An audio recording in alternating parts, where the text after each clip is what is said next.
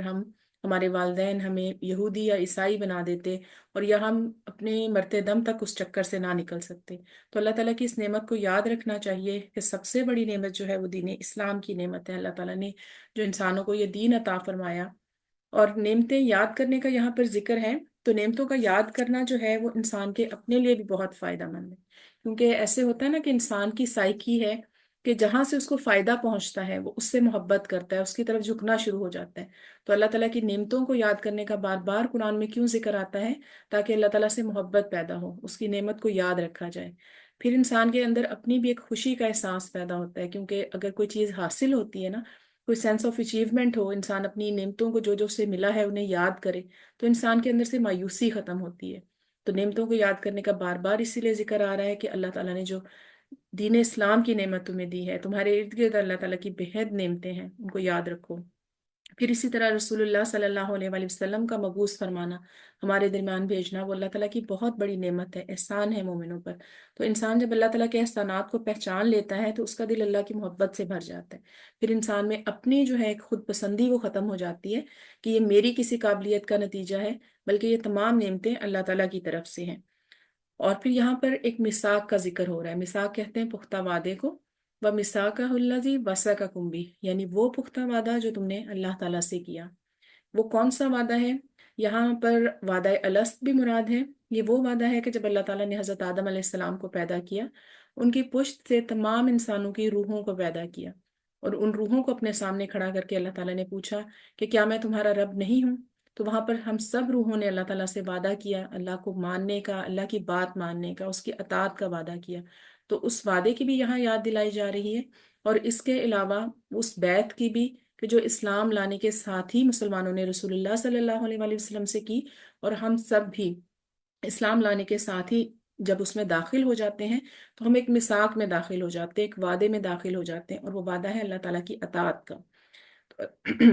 اللہ تعالیٰ فرما رہے ہیں کہ اس معاہدے کو بھی یاد کرو جب تم نے کیا کہا تھا، سمینا و اطعنا، کہ ہم نے سنا اور ہم نے اطاعت کی، کیونکہ سننے کا فائدہ تبھی ہے کہ جب اطاعت کی جائے، ورنہ اللہ تعالیٰ کے احکامات سننے کا کسی شخص کو کوئی فائدہ نہیں ہو سکتا جب وہ اس کو اپنی زندگی میں جب تک ان پر عمل نہ کرے۔ تو یہاں پر اللہ تعالیٰ یہ بھی فرما رہے ہیں، یہودیوں کو بھی یاد دلایا جا رہا ہے کہ انہوں نے بھی جب اللہ تعالیٰ سے وعدہ کیا تھا اللہ تعالیٰ کے احکامات کی پابندی کا، اور دوسری چیز انہوں نے محمد صلی اللہ علیہ وآلہ وسلم کی پیروی کا بھی وعدہ کیا تھا کہ جب آخری نبی آئیں گے تو ہم ان کی اطاعت کریں گے، ان کو مانیں گے، لیکن وہ اپنے اس وعدے سے پھر گئے۔ تو یہاں پر ان کو یہی وعدہ یاد دلایا جا رہا ہے کہ تم ایمان کیوں نہیں لاتے، کیونکہ ایک آیت کے بہت زیادہ میننگ ہوتے ہیں، تو آپ اس کو یعنی ڈفرینٹ میننگز پر رکھ کر دیکھتے ہیں آیت کو۔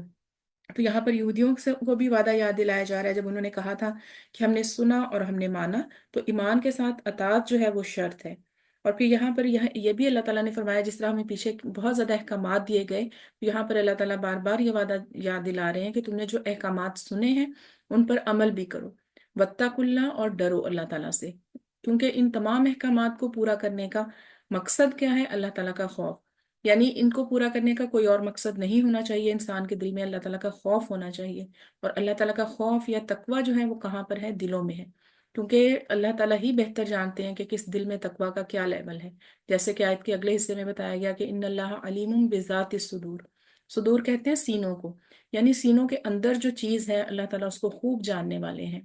سینوں کے اندر کیا ہے؟ دل، اور دل کے اندر جو تقوی کے حالات ہیں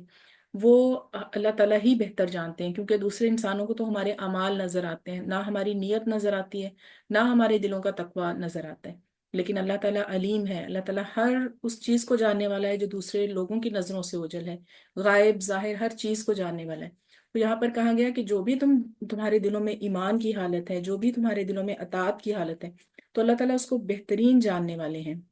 اس لیے اپنے اعمال کو جو ہے وہ اللہ تعالیٰ سے پوشیدہ نہ سمجھو، اور اس کے علاوہ یعنی اپنے دلوں کو، یہاں پر دلوں کی پاکیزگی کی طرف بھی آ رہا ہے کہ اپنے دلوں کو نافرمانی کے خیالات سے پاک کرو۔ تو آگے مزید کچھ احکامات انشاءاللہ ہم پڑھتے ہیں نیکسٹ آیت میں۔ یا ایھا الذین آمنو، اب دیکھیں یہاں بار بار ایمان کے لحاظ سے انسانوں کو مخاطب کیا جا رہا ہے۔ یا ایھا الذین آمنو، اے لوگو جو ایمان لائے ہو، کونوا قوامین، قوامین کہتے ہیں، قوام کہتے ہیں قائم رہنے والا، یعنی ایک بہت سختی سے قائم رہنے والے کو۔ کونو قوامینا، خوب قائم ہو جاؤ، للہ اللہ تعالیٰ کے لیے، شہداء بالقسط، انصاف کے ساتھ گواہی دینے والے۔ ولا یجرمنکم شنآن، اور نہ تمہیں مجرم بنا دے دشمنی، قومن کسی قوم کی، علی اللہ تعدلوا، اس بات کے کہ تم عدل نہ کرو، اعدلوا، عدل کرو، ہوا اقرب للتقوی، یہی تقوی کے زیادہ قریب ہے، واتقوا اللہ،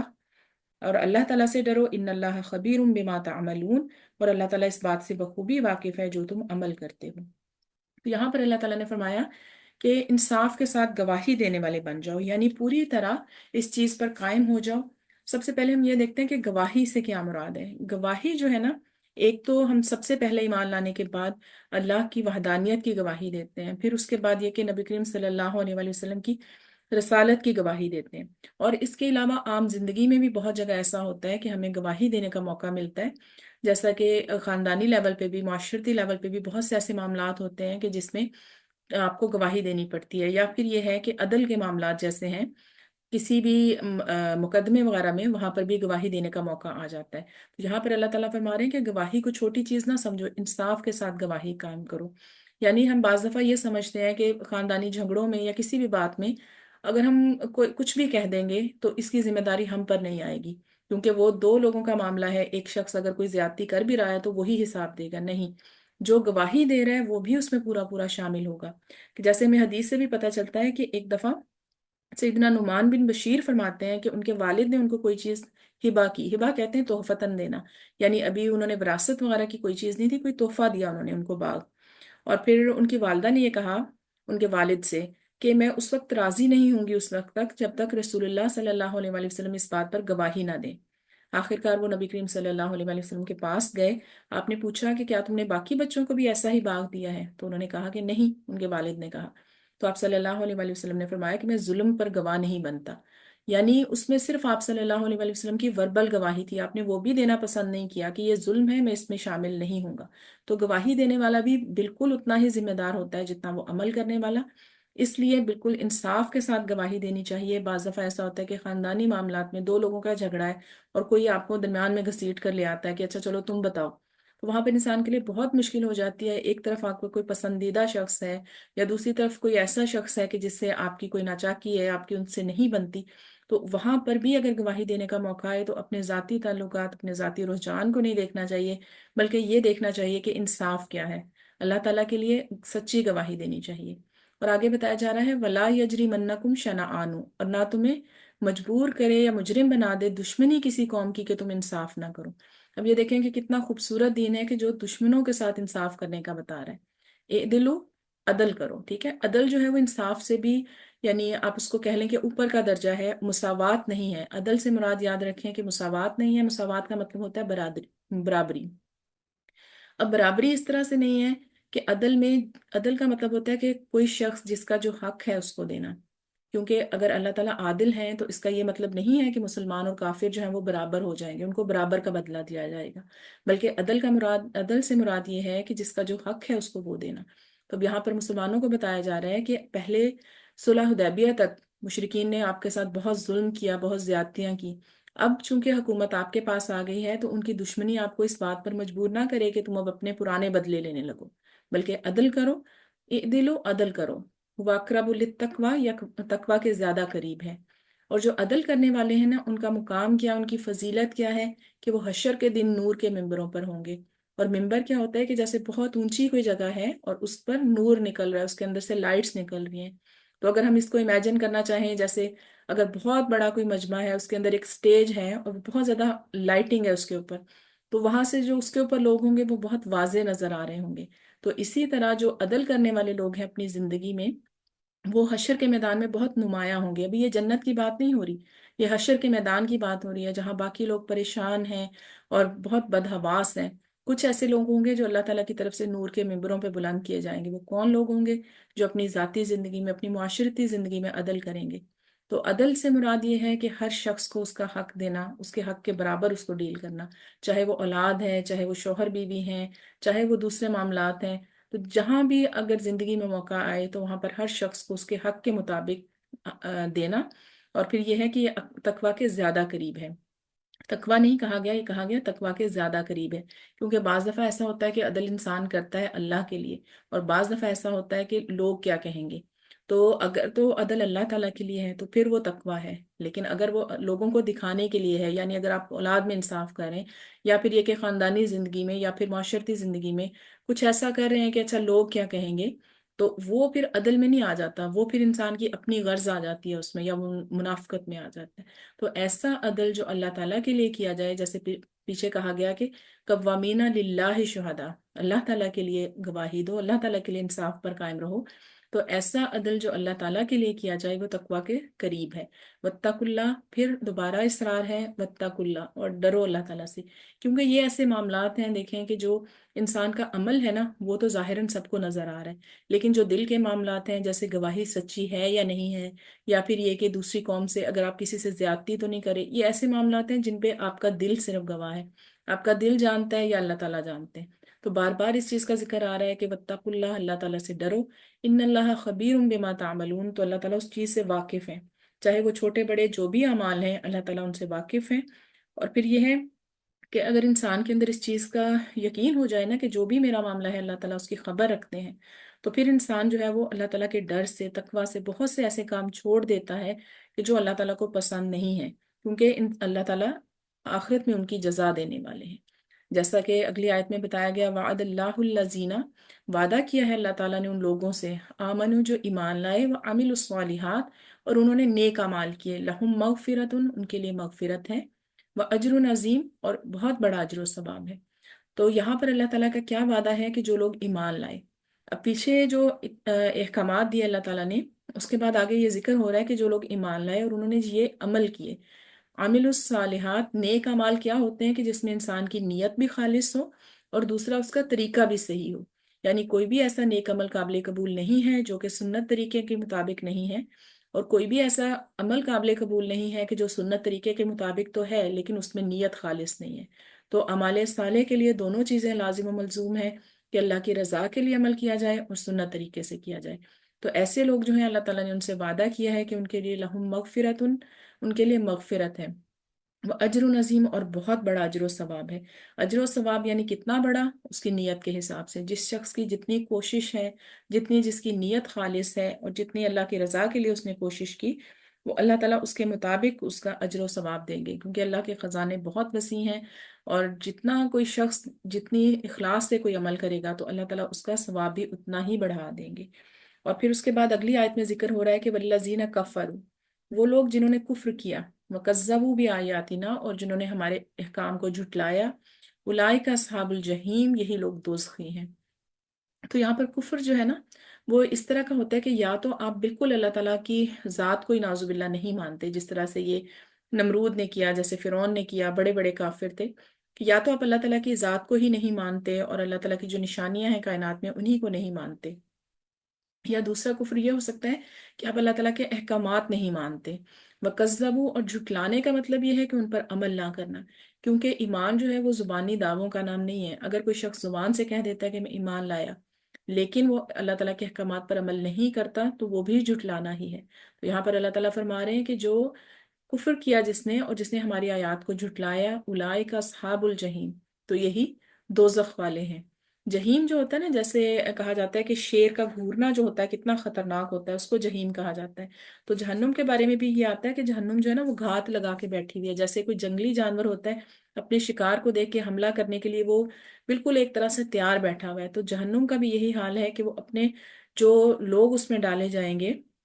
ان کو نگلنے کے لیے وہ تیار ہے. تو یعنی کفر کرنے والے کیا کرتے ہیں کہ اپنے لیے جہنم کا راستہ وہ تیار کر رہے ہیں، اور پھر اپنے راستے میں یعنی وہ ان کے کوئی رکاوٹ نہیں رہے گی کہ وہ جہنم میں داخل ہوں. تو یہاں پر اللہ تعالیٰ نے دونوں طرح کا تذکرہ کیا ہے، یعنی اس سے پیچھے والی آیت میں اگر ہم دیکھیں تو یہاں پر جنت کا تذکرہ ہے، اور پھر یہاں پر اجر عظیم کی بات ہے. اس کے بعد اگلی آیت میں ایسے لوگوں کی بات ہے کہ جو جھٹلاتے ہیں اور جو اللہ تعالیٰ کی آیات کا انکار کرتے ہیں، تو وہاں پر کیا ہے کہ وہ دوزخی ہیں.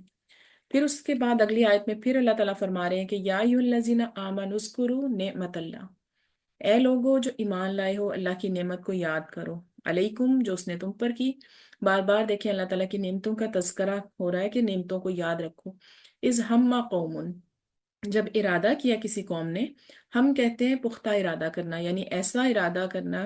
کہ جب انسان کو ارادہ کر لے پھر اس پر خوب سوچ بچار کر کے پلاننگ کر کے اس پر عمل کرے، اس کو ہم کہتے ہیں۔ تو از ہمہ قومن، جب ایک قوم نے ارادہ کیا، این یبسطوا، کہ وہ بڑھائیں یا پھیلائیں، الیکم تمہاری طرف، ایدیہم اپنے ہاتھ، فکف ایدیہم عنکم، تو اس نے روک دیا ان کے ہاتھ تم سے، واتقوا اللہ، اور ڈرو اللہ سے،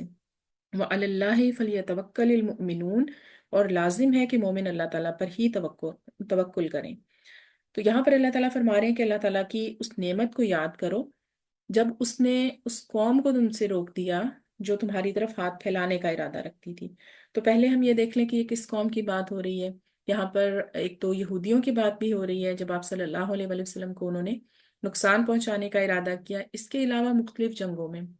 جیسے مسلمانوں اور کافروں کی کافی جنگیں ہوئیں، تو اس میں اللہ تعالیٰ یہ فرما رہے ہیں کہ اللہ کی نعمت کو یاد کرو کہ جب اس نے دشمنوں کے ہاتھوں کو روک لیا۔ یعنی انسان اگر خود جنگ کرتا ہے یا خود تلوار اٹھاتا ہے تو اس پہ، اپنی تلوار پہ بھروسہ نہ کرو، اپنی تعداد پہ بھروسہ نہ کرو۔ یہ اللہ تعالیٰ کی ذات ہی ہے کہ جس نے دشمن کو تم سے روک دیا۔ اور یہاں پر کہا گیا نا کہ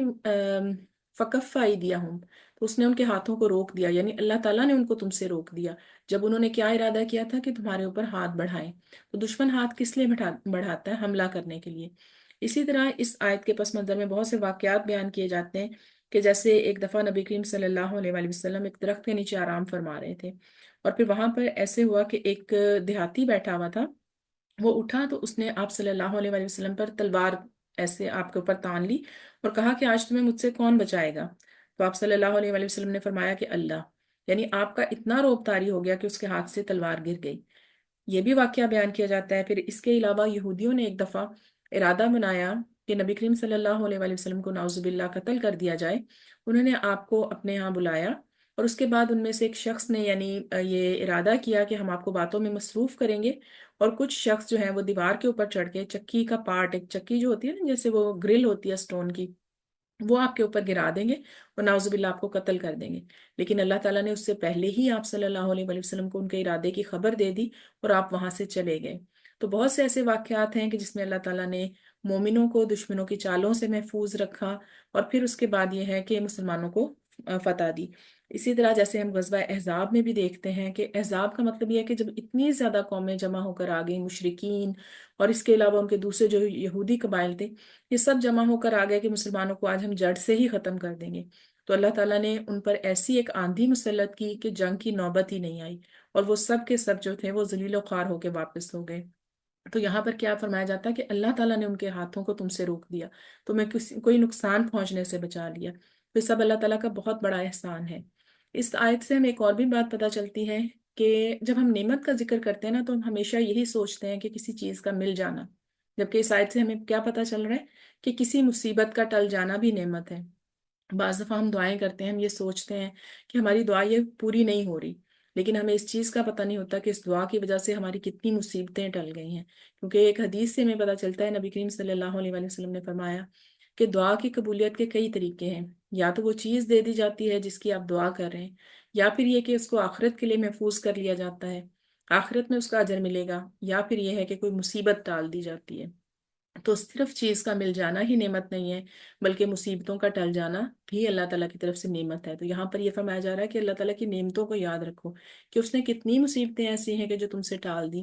ہو سکتا ہے کہ کوئی بلا، کوئی مصیبت آپ کی طرف بڑھ رہی تھی، آپ نے کوئی ایسا صدقہ دیا، کسی کے ساتھ اچھا معاملہ کیا، کسی کو اچھا مشورہ دے دیا، کوئی احسان کیا، کوئی دعا پڑھ لی، تو وہ مصیبت آپ سے رک گئی۔ تو یہ سب بھی ایسی نعمتیں ہیں اللہ تعالیٰ کی کہ جو یاد رکھنے والی ہیں۔ اللہ تعالیٰ کا ہر دن جب آپ اٹھیں تو اس وقت کہا جاتا ہے نا کہ اگر آپ کے پاس گھر میں کھانے کے لیے موجود ہے، ایک چھت موجود ہے، تو اللہ تعالیٰ کی نعمتوں کو یاد رکھیں۔ سوتے ہوئے جب آپ سوچیں کہ آج کا دن میرا عافیت سے گزر گیا، ایمان کی حالت میں گزر گیا، آج میں نے اچھی عبادت کر لی، تو یہ بھی اللہ تعالیٰ کی نعمت ہے۔ تو یہ تمام نعمتیں ایسی ہیں جس کو یاد کرنا چاہیے۔ بار بار جب انسان اللہ تعالیٰ کی نعمتوں کو یاد کرتا ہے تو اس کے دل میں شکر کے جذبات آتے ہیں۔ تو آگے اللہ تعالیٰ نے فرمایا کہ وَاتَّقُوا اللَّهَ، اور ڈرو اللہ تعالیٰ سے، اللہ تعالیٰ سے ڈرو، اللہ تعالیٰ کا تقوی اختیار کرو۔ یعنی مومنوں کو کس پر بھروسہ کرنا چاہیے؟ اللہ تعالیٰ پر ہی بھروسہ کرنا چاہیے۔ اب یہاں پر توکل کا ورڈ آ رہا ہے آگے۔ توکل کا مطلب کیا ہوتا ہے کہ پورا اعتماد۔ اب ایسا نہیں ہے کہ اعتماد ڈاواڈول ہو کہ اچھا شاید ہو جائے گا یا نہیں ہوا، یا اگر کوئی کام ہو جائے تو انسان اس کو اپنی اسکل کی وہ سمجھنے لگے کہ یہ میری وجہ سے ہوا ہے، اور اگر کچھ ایسا ہو جائے تو پھر اللہ تعالیٰ سے شکوے شکایتیں کرنے لگے، بلکہ توکل پورا بھروسہ کہ اللہ تعالیٰ میرے لیے جو بھی کرے گا وہ بہتر ہی ہوگا۔ اور یہاں پر توکل کا مطلب جو ہے نا وہ بالکل ہاتھ چھوڑ کر بیٹھ جانا نہیں ہے کہ اللہ تعالیٰ پر بھروسہ کر کے کچھ بھی نہ کرو، اس کو سستی یا کاہلی کہا جاتا ہے۔ اللہ تعالیٰ پر توکل یہ ہے کہ اپنے اسباب پورے اختیار کرو اور پھر اللہ تعالیٰ پر بھروسہ رکھو۔ جیسا کہ غزوہ احد میں ہم دیکھتے ہیں کہ نبی کریم صلی اللہ علیہ وآلہ وسلم نے 2 زرہیں پہنی۔ زرہ وہ ایک میٹل کا لباس ہوتا ہے کہ جو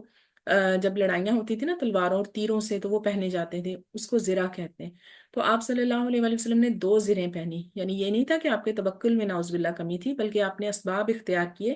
پھر اللہ تعالیٰ پر توکل کیا۔ تو ضروری یہ ہے کہ انسان جو ہے وہ اپنا توکل کرے اور ساتھ اسباب اختیار کرے، اور اپنی فتح یا اپنی کامیابی کا جو ہے نا وہ یہ نہ سمجھے کہ یہ میری وجہ سے ہے، بلکہ یہ اللہ تعالیٰ کی طرف سے ہے۔ اور پھر یہاں پر جیسے اللہ تعالیٰ نے ایک اور جگہ بھی فرمایا سورہ طلاق میں کہ وَمَن يَتَوَكَّلْ عَلَى اللَّهِ فَهُوَ حَسْبُهُ، اور جو اللہ تعالیٰ پر توکل کرتا ہے تو اللہ تعالیٰ اس کو کافی ہو جاتا ہے۔ یعنی زندگی کا کوئی بھی معاملہ ہو اس میں آپ اپنی محنت پوری رکھیں، اپنے اسباب پورے اختیار کریں، اور اس کے بعد جو ہے وہ توکل اختیار کریں۔ اور توکل کا تعلق اصل میں انسان کے ایمان سے بھی ہوتا ہے، یہ دل کی عبادت ہے کہ کسی کا جتنا ایمان ہوگا اتنا ہی اس کا توکل اللہ تعالیٰ پر زیادہ ہوگا۔ اور یہاں پر اللہ تعالیٰ فرما رہے ہیں کہ جیسے یہ کوئی بڑے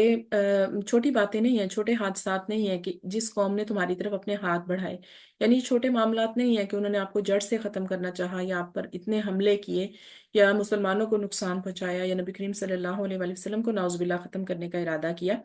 تو ان سب کو یہ نہیں ہے کہ اب آپ ان سے بدلے لینا شروع کر دیں، بلکہ یہاں پر اللہ تعالیٰ سیلف کنٹرول کی ٹریننگ دے رہے ہیں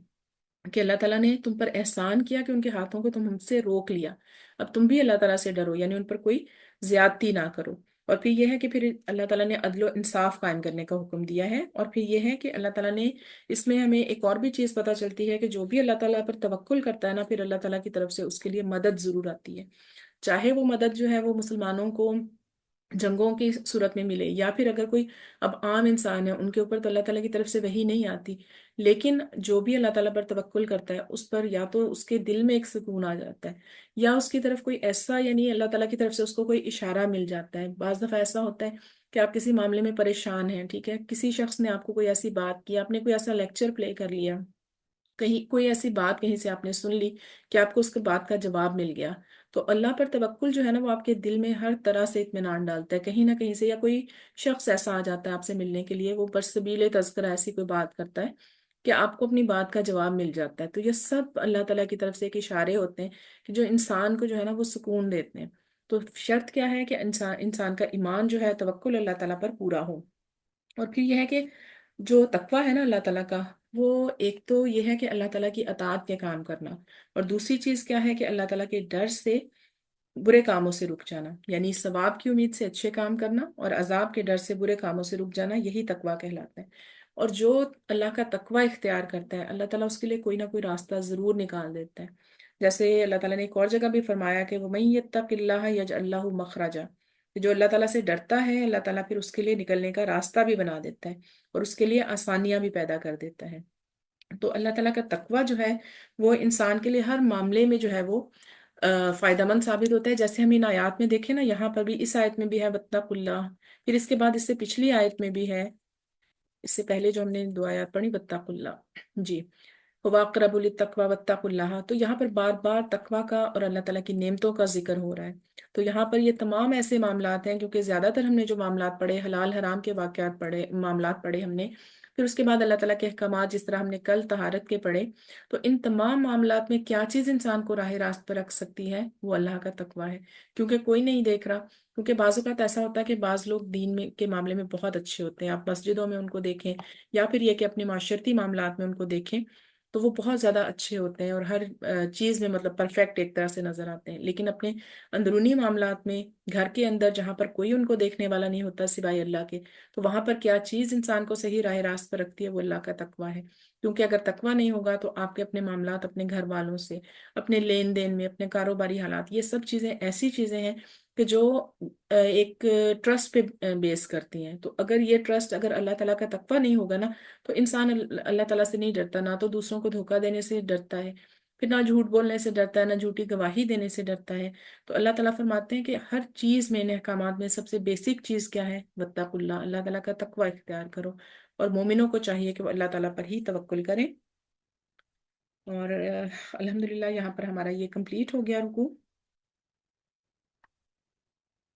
جی انشاءاللہ کل ہم اس سے نیکسٹ رکوع شروع کریں گے.